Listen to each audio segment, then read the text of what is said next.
Zdravo dragi moji, dobrodošli na kanal. Danas pravimo toliko ukusan kolač koji se pravi jako brzo da nećete ni trepnuti, kolač će biti gotov, a još brže će se pojesti i možete ga praviti svaki dan jer je toliko brz, a ukus neverovatan i mekoća. Potrebno vam je 2 cijela jaja, zatim koristimo šolju od 200 ml, dakle za ceo recept koristimo onu šolju za kafu od 200 ml, 1 šolja šećera, ukoliko volite možete dodati malo arome vanile ukoliko imate, pa onda prvo dobro izmutite jaja sa šećerom da ovako postanu penasta, odnosno da se šećer lepo rastopi i da smesa bude ovako baš fino čvrsta. Potom dodajemo ostale tečne sastojke, dakle iste šolja, koristimo i 1 šolju ulja. Stvarno recept ne može biti brži, a ni ukusniji ni jednostavniji. Potom će vam trebati i 1 šolja jogurta, ne bi bilo loše da bude ovako baš dosta gust jogurt, barem meni se mnogo više sviđa i mnogo bude sam kolač lepši, nekako sočniji i mekši. Izmutite, možete sada sa mutilicom, ne treba vam više mikser, tek toliko da se lijepo sada sjedine zajedno svi ovi tečni sastojci i ova smesa treba da bude baš dosta gusta, vidjet ćete do kraja. Evo ja vam sad prikazujem kada smo pomiješali zajedno sve tečne sastojke, otprilike kako smesa treba da izgleda, a koliko lijepo miriše po vanili nećete verovati, tako da ako je imate obavezno stavite, stvarno bude neka druga dimenzija ukusa. Sada drugi deo kolača se sastoji od samog nadeva. Nešto što će vam sigurno olakšati proces jeste da sipate 150 ml ovako u lončić i da ga stavite da se to mleko zagreje u rernu koju smo već prethodno zagrejali na 180 stepeni da bismo pekli kolač. Meni je tako najjednostavnije i najbrže. Ovdje koristim jedan pleh koji je dimenzije 20 x 30 cm, ukoliko koristite ovako pravougaoni, a ukoliko koristite okrugli, onda možete upotrebiti dimenzije 28 u prečniku, otprilike je to dovoljno da dobijete onako lijep bogat kolač, odnosno jedno lijepo parče da ne bude mnogo tanko. Prvo ćemo da izlijemo polovinu smese, potrudite se koliko toliko da bude jednako jer će onda baš stvarno ispasti super da vam ne bude ovaj donji sloj previše debeo. Ja sam baš onako gledala da budu stvarno jednake ove smese, odnosno podeljene. Lijepo izravnajte koliko možete, svakako će se to još izravnati u rerni, pa odnesite, kao što sam rekla, na jako dobro zagrejanu rernu na 180 stepeni. Još će nam biti potrebno 200 grama mlevenog maka. Ja uvek kupujem ovako već gotov i to mi je stvarno najpraktičnije i najjednostavnije. Ljubitelji maka mislim da će se sa ovim receptom oduševiti, a posebno zbog brzine pripreme jer sve se praktično, da kažem, i peče zajedno. Unutra po želji možete dodati 1 kesicu vanil šećera i pola soka od 1 limuna ukoliko volite. Već znate da meni mak i limun uvijek idu zajedno i tako sam navikla prosto na taj ukus i bez limuna mi nije to, tako da ako želite stavite. Prošlo je nekih možda 7-8 minuta, mleko se tako lijepo zagrelo, nije proključalo, ali je taman toliko vruće da ga prelijete. Dakle, mi ćemo sada ovaj mak da poparimo.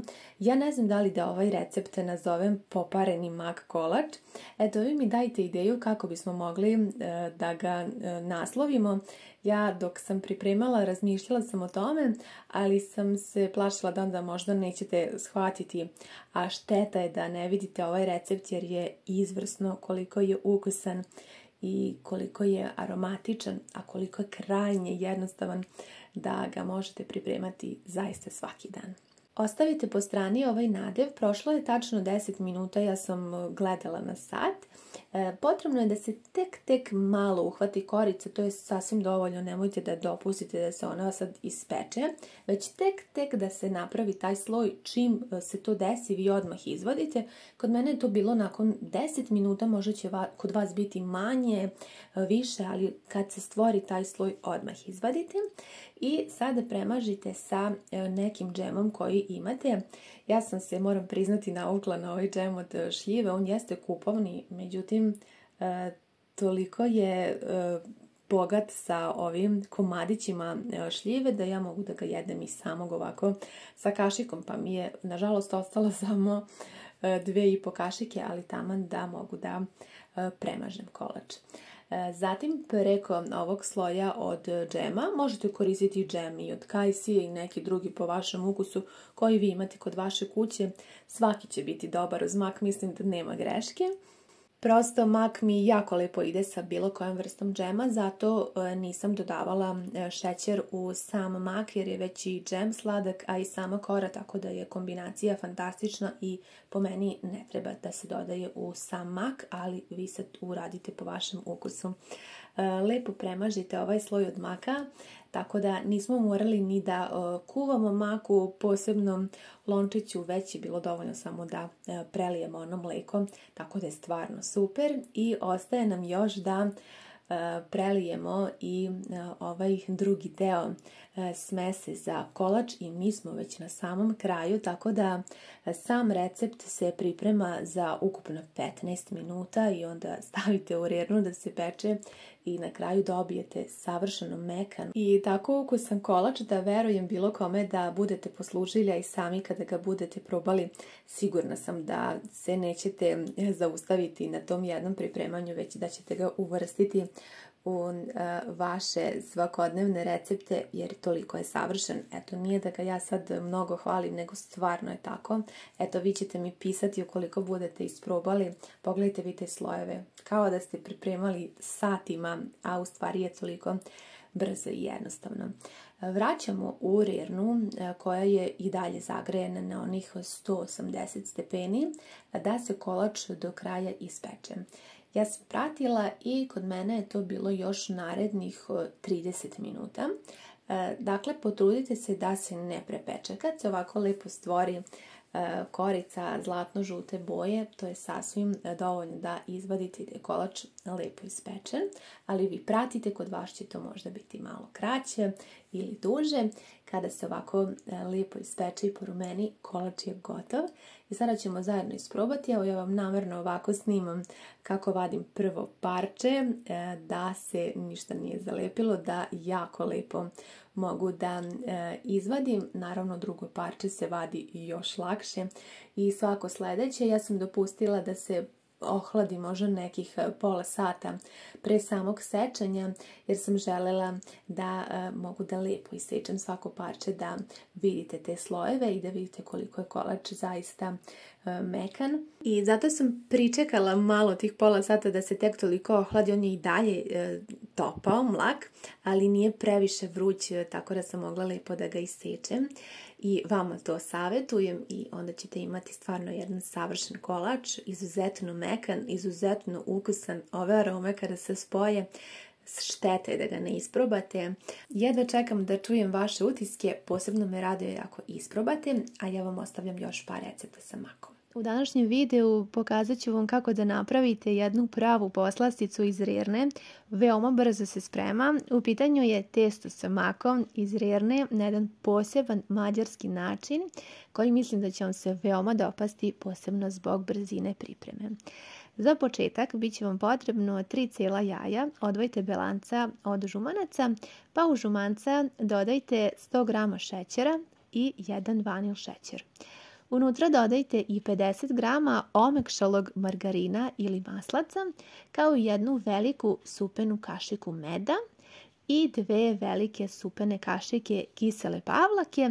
To je otprilike oko 100 g kisele pavlake, pa uzmite mikser i sve dobro izmiksajte.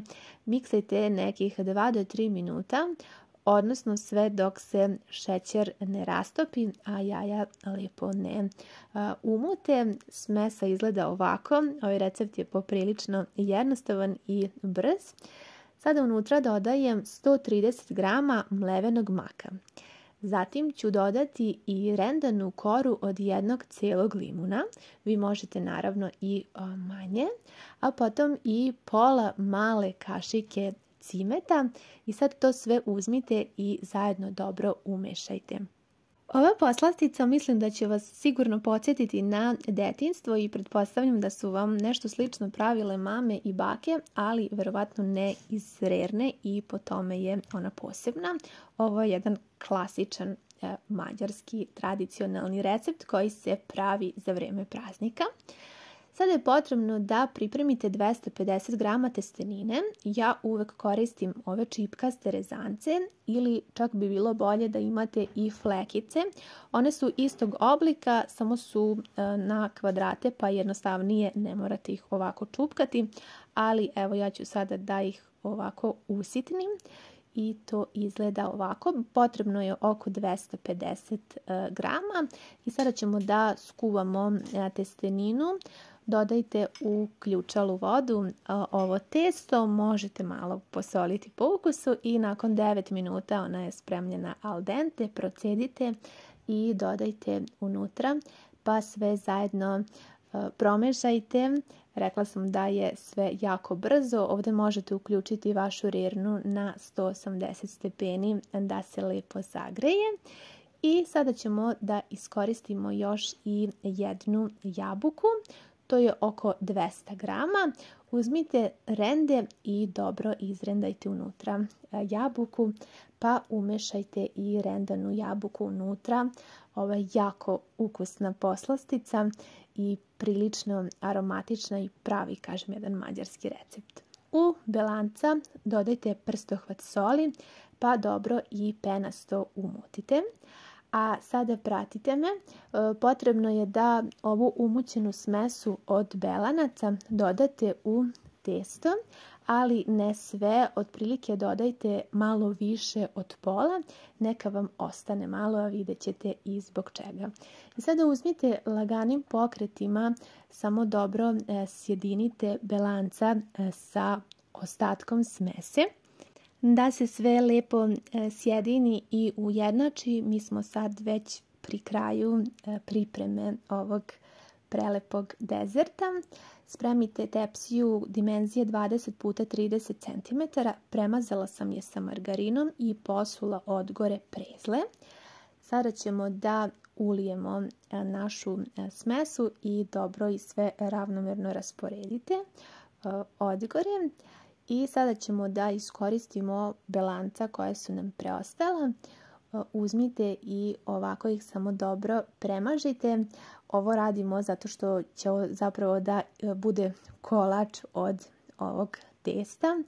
I bit će zaista jako fino, stvorit će se jako lepa korica i mislim da će vam se ovaj recept jako dopasti. Ne znam da li ste ga pravili, ali pretpostavljam da ćete ga posle ovog recepta sigurno isprobati. A meni sada preostaje da odnesem u rernu koja je zagrejana na 180 stepeni na pečenje. Kod mene u rerni peklo se tačno 20 minuta, ali vi pratite, kod vas će možda 25. Kada se stvori ovako fina korica koja je svetlo brown boje od belanaca, onda je gotovo. I naš preukusan specijalitet je spreman. Ja moram da kažem njegov pravi naziv na mađarskom jeziku, a on je olmaš makoš rkot testa. Nadam se da sam rekla ispravno. Preukusno je zaista. Kod nas bi preveli zapečeno testo sa makom i jabukama. Mislim da će vam se jako dopasti, posebno što ispada kao neki kolač. Ovo je za 4 osobe. Ukoliko pravite za više, samo poduplajte mere, ili ako budete pravili recimo za praznike, onda možete poduplati mere i napraviti u velikoj tepsiji. Zaista je preukusno. Odgore po ukusu možete da pospete sa šećerom u prahu. Ja namjerno nisam da biste mogli da vidite kako izgleda odgore ta korica. Jako je sočno, testo uopšte nije suvo. Preukusno je. Ja vam predlažem da obavezno isprobate. Danas pravimo toliko lep i fantastičan kolač iz starog mađarskog kuvara. Ja ga nisam vidjela do sada da ga iko pravio, a toliko je ukusan. Pa evo jednog savršenog recepta. Prvo je potrebno 125 grama margarina ili putera sa jednim žumancetom i 50 grama šećera u prahu dobro i penasto umutiti, a zatim dodati ovako 3 velike kašike pavlake, odnosno oko 100 grama kisele pavlake, pa sad kako vam je lakše.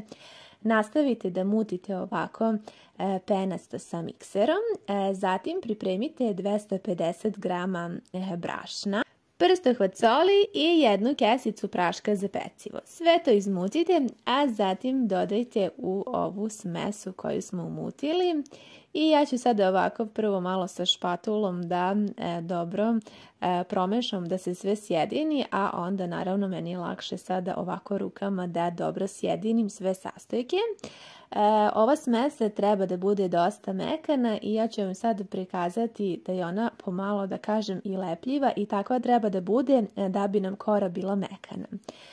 Pripremila sam tepsiju koja je 20 puta 30 cm, obložila sam je papirom za pečenje i sada ću ovako da poravnam dobro ovu koru. Ako vam se lepi za ruke, a sigurno će se lepiti, malko pobrašnite i dobro ovako izravnajte, utapkajte da bude ravnomerno. Vidite kako je mekana smesa i stavite da se peče na 200 stepeni u prethodno zagrejanu rernu. Za to vrijeme pripremamo kremu. Potrebno je 200 grama mlevenog maka, zatim nekih 90 grama šećera u prahu, jedan vanilin šećer i jedna cela rendana kora od limuna. Toliko je aromatičan i ukusan ovaj kolač da ja ga zaista obožavam. Zatim dodajemo i 140 ml mleka i vrlo malo ruma. Ovo ne morate ukoliko ne volite ili nemate, ali daje baš jednu jako lepu aromu i ukus. Kuvajte ovu smesu nekih 5 minuta na laganoj vatri. I ja sam je sada skinula sa šporeta i dodat ću 3 žumanceta. Vidite da odvajam belanca i ova 4 belanca ću iskoristiti, a vidjet ćete i kako. Promešajte zajedno ovu mak smesu sa jajima, nastavite još nekih minut, 2 na ringli da mešate i evo sada nam je kora pečena, nekih 10 minuta sam je pekla, tek toliko da se uhvati korica i sada ćemo iskoristiti naravno i belanca, 4 belanca, 130 grama kristal šećera i opet jedna cijela rendana kora od limuna. Može biti i rendana kora od naranđe ukoliko nemate limun. Sve dobro ovako penaste umutite ovaj šaum i odložite ga sa strane. Kora nam se taman malo i prohladila, kao i ova mak smesa, i sada ćemo je ovako ravnomerno rasporediti po kori. Ovaj kolač je zaista brzo se pravi, a toliko je ukusan. Ja ću izrendati još malo kore od limuna i preko maka i sada ćemo izliti i ovu smesu od belanaca. Kolač se peče u rerni zagrejanoj na 180 stepeni narednih 20 minuta. Nadam se da ste razumeli, znači prvi deo, odnosno koru, pekla sam 10 minuta u zagrejanoj rerni, onako tek da se uhvati korica, zatim sam za to vrijeme pripremila smesu sa makom i šaum i nastavila da Pečem tako sve zajedno još narednih 20 minuta. Znači vrijeme pečenja je ukupno 30 minuta, odnosno pola sata. Kao što vidite, kolač se toliko lijepo seče, toliko je mekan, zaista je fantastičan. Ukus je izuzetan, svi ti slojevi kada se spoje dobijete toliko nešto sočno i ukusno i puno arome. Ja sam posebno veliki ljubitelj i maka i limuna, tako da je ovo za mene izuzetna kombinacija. Pa ukoliko ste i vi ljubitelji ovakvih sastojaka, mislim da će vam se jako kolač dopasti. Kao što sam na početku rekla, ovo je zaista mađarski recept koliko ja znam. Sad ne znam da li ste ga vi ikada probali, vidjeli, voljela bih da mi pišete u komentarima.